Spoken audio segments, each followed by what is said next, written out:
Okay, in this first video, I'm going to show you how to just open up GCMS data and take a look at it in OpenChrom.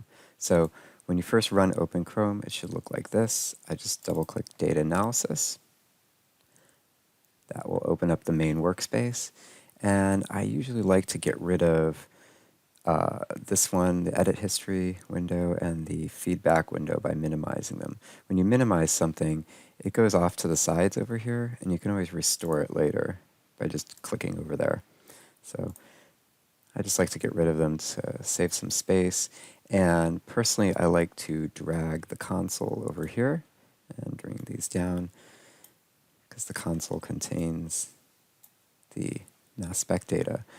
You should put your data in some place where it's easy to find. I put it in my Documents folder, GC samples there, and if you just click the data, it will automatically import the right data format, and then you can just minimize that and get rid of it.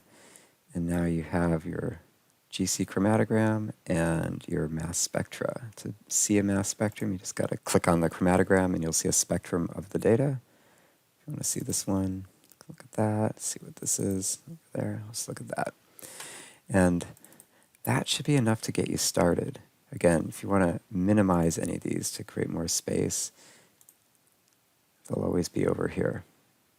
If I want to bring the spectra back, I can just click here where it says Scan Chart, and that chart will be overlaid, as you see here.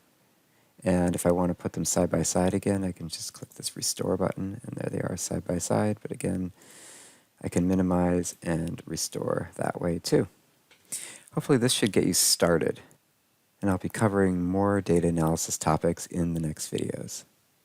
Bye for now.